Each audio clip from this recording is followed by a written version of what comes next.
Now I want to go to Tim Ord. Hi, Tim. How are you? Good, good. Glad to be on again. So we're heading into a 3-day week, and things may get a little choppy here going forward. This is chart one, which is the SPY. We showed this last week because Tuesday we weren't on the air, but anyhow, we had a support area between. Actually, let me get a draw tool here. We had a support area between basically 635, 640 area. That's where all the panic happened in the ticks and trend, and that blue area are the closes of the ticks and trend, which is in panic area, and panic only forms at bottoms. That's the reason why that's a support area. I bought a little bit too quick, but we did get long, and we're still long right now. And the market's moving up. I don't know, going into a holiday, I guess it's pretty good. We're not screaming up, but we're actually inching up. The bottom window is the VIX. Looks like, we're right smack at the lows here. We're like 1422 or 14.22 right now, which is extremely low, which is bullish. So where are we going? Well, let's take another look at chart two here. This looks at the bigger picture. The top window is the VIX. Next window down is the SPX-VIX ratio, which basically trends with the SPY. So as long as this SPY-VIX ratios or SPY-VIX ratios going up and the SP's going up, everything's hopeless copus, I guess you might say. And we've been having that. The green areas are times when both of them are going up. The red areas where the SPs are going up and the ratios going down. They picked out that high back, I don't know, last year. That was a bearish situation going into the February highs. SPs were making a higher high. That ratio was making lower highs. Since then, basically, this is a short-term view over the last few days. So far, we're SP is making higher highs, and that's confirmed by the SPX-VIX ratio making higher highs. So everything looks good, right? So we're going forward. Market's making higher highs. The SPX-VIX ratio is making higher highs. Well, here's the drawback on that. Now, this doesn't pick out. This looks at the bigger picture. So it doesn't pick out, a week or two decline. It basically looks at the bigger picture. So, it's going back to July of last year. This ratio was going down as the SP is going up. Well, you had about a month decline. And going into the February highs of last year, you actually had a 2-month decline. So what this is saying here, in general, you may have a pullback, but it's not top of any consequence. So that's what the SPX-VIX ratio or the SPY-VIX ratio says. So you can have a pullback here, and this may not show up to be bearish, but the pullback should be mild. So let's flip to another chart that looks at the shorter term picture. And this is, I talked quite a bit about this. This is the SPX tilt ratio. So it's another ratio, but it measures the bond market against the equity market. And this ratio leads the SPY. So if this ratio is going up, right there, then it kind of warned of a pullback right here. If this ratio is going up and the SPs are going up, everything's fine. But this is more short term, so you can have a week or two of pullback, and that's what we may have here going in, where the bigger trend's bullish, but a minor pullback may form here. And the minor pullback I'm talking about is around this 62 on the SPY is 620 area. On the SPX is around 6200. So I think that's probably what's going to happen here. I think the pattern that's forming here is a basically rising wedge. The market goes up, makes higher highs, higher lows, and goes up. But the volume, as it makes higher highs, makes lower highs. And that's what I think is going to happen here. Some sort of a pullback. This is a rising wedge, and we're probably going to go back down. Rising wedges have pullbacks where the pattern began. And in this case, the pattern began around 6,200 or 620 on the SPY. I think that's probably where we're going to go. I think tomorrow is up because seasonality going into Labor Day, the most bullish day of the week going into Labor Day is Friday, which is tomorrow. So you probably may hit the upper band here, this upper trend line, maybe tomorrow. But I think tomorrow we're going to probably be high, if not high tomorrow, first part of next week. And I think we go back down. Nothing real significant, but 645, 650, possibly around the 620 area. So I think that's what's happening. And I still think we're going to go into a trading range. If we go back down here, we'll probably rally again back up. But I think in general, we're going to move sideways, probably all the way into October. So I think we're in the midst of starting a trading range. Bigger trend remains up. This sideways pattern that I think is going to form, and it may change, but it'll just be a consolidation or an uptrend. So that's what it kind of looks like. Nothing. I'm still long here. But tomorrow is going to be a kind of a key day. I'll be looking for information to get out of the market because I think 620 is probably maybe even 610, which is down here, which is basically the highs of February. I think we may test that. So kind of a slap in the face on a short-term basis, I think is coming. What would you be looking for at the end of the day to make that decision? Ideally, I'd like to see like a bunch of uptick readings on the close. But seasonality actually turns bearish next week. So, but ticks, kind of a surge in ticks on the close would be ideally something like 600 or 800 upticks on the close, and volume be lighter than what it was today. So if you notice, probably volume is not going to be reaching what it did yesterday on today's rally. And that's how rising wedges form. I hear the music. But Tim, that's also because it's the holiday, and it's certainly the very, very low, usually it's very low volume at this point. Yeah. So we'll be back with Tim in a moment. Got a break coming up. Dow's up 58, S&P's up 20. Basil Chapman sitting in for Tommy O'Brien. Tom Ord from Ord Oracle on the line. We got a break. We'll be right back. We'll be looking at gold, I'm sure. Hi folks, we're back. Basil Chapman sitting in for Tommy O'Brien, and this is the Tom O'Brien Show. We're on with Tim. This is Tim Ord from the Ord Oracle. Check it out. Go to check it out on the. You can check it. I think you can go to. How can they get you, Tim? Through www.ord-oracle.com. That's my website. Good, great. All right. So the next chart you'd like to look at. Yeah, we're going to look at the gold market. See, actually, I was short here. I covered my short, had a loss.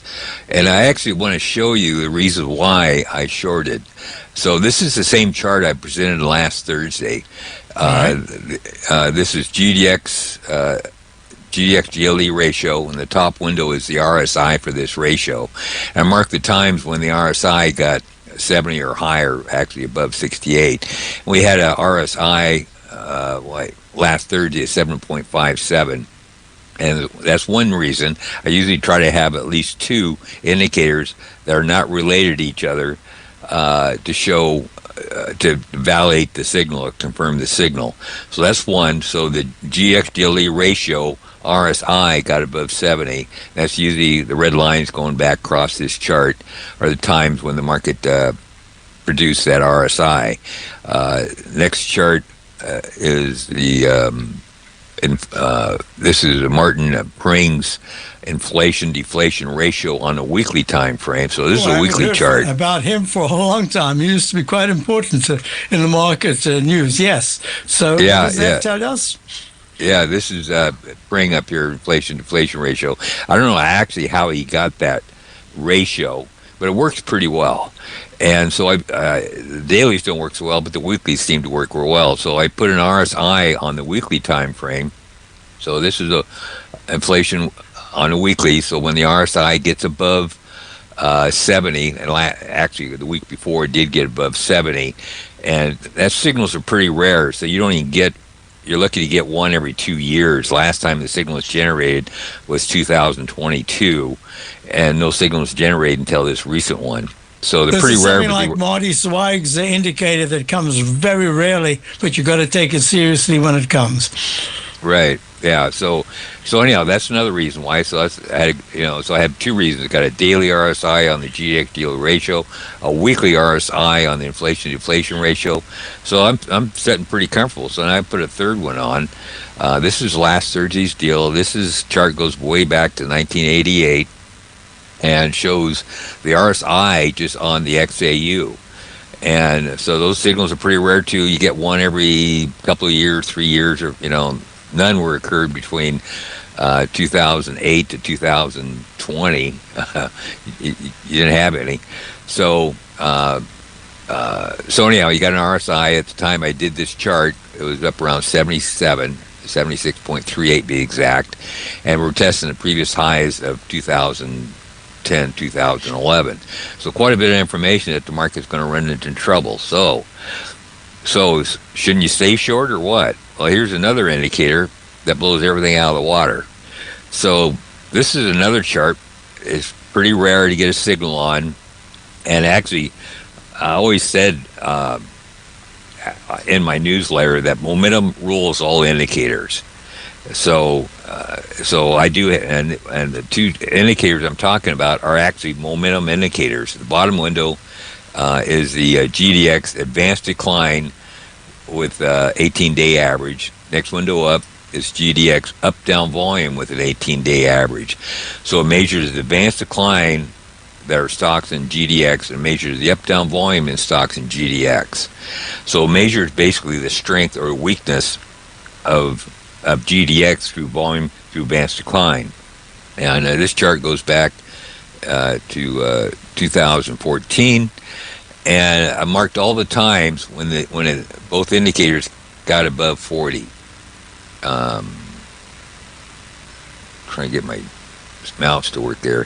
But anyhow, we hit 40. I think I made this chart yesterday. No, I made it today. Yeah, I did make it today.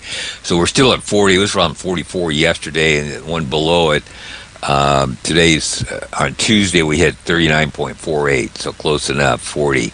So both indicators hit above 40, and I marked the other times going back to 2014, and we have 1, 2, 3, 4, 5 times, not counting the current time.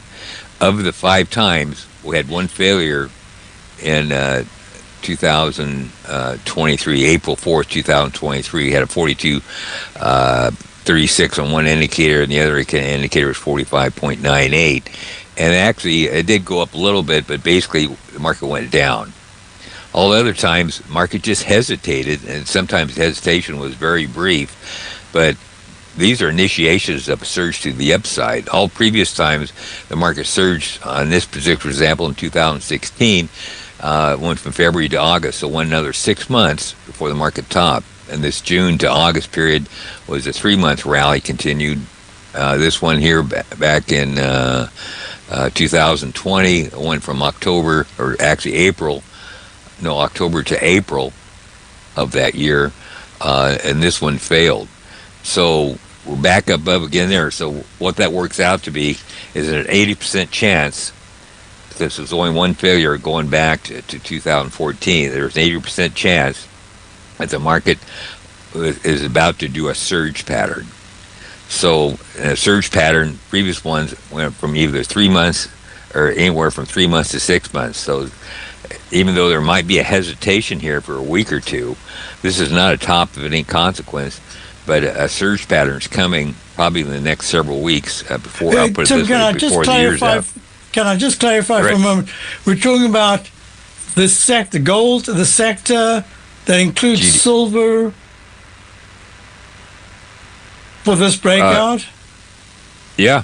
Okay. I'm talking about GDX doing a surge pattern.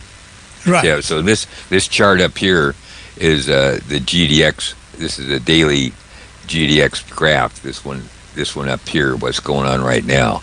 There could be like a hesitation here, but this is not a top of any consequence. What this chart suggests that the market's in a surge pattern. There's so much strength in the market, it's very rare to get the advanced decline indicators and up-down volume indicators above plus 40. Previous times it did that, the market surge over the next 3 to 6 months. Even though there could be a mild consolidation, the consolidation is probably maybe 5%. Put it this way, there's not a 15% or 20% decline forecasted. 80% chance there's not a worthwhile pullback forming here. Market more or less is probably going to stay in this region and may consolidate a little bit, but not much according to this chart. And so this chart is a momentum chart of advanced decline and up down volume. When it gets this strong, it suggests a surge pattern's coming. So this market's not actually going to get weaker; it's probably going to get stronger. Now the majors like the Newmont Minings and AEM and all of those, they may consolidate, but the juniors are probably going to take hold. That's what I've been kind of forecasting. That's what's in front of us. That is fabulous. Thank you so much. Your information is just invaluable. I all appreciate it. We thank you for being here. And Tommy will interview you on Tuesday when we're back from the long weekend holiday. Thank you so much, Tim. Have a great weekend.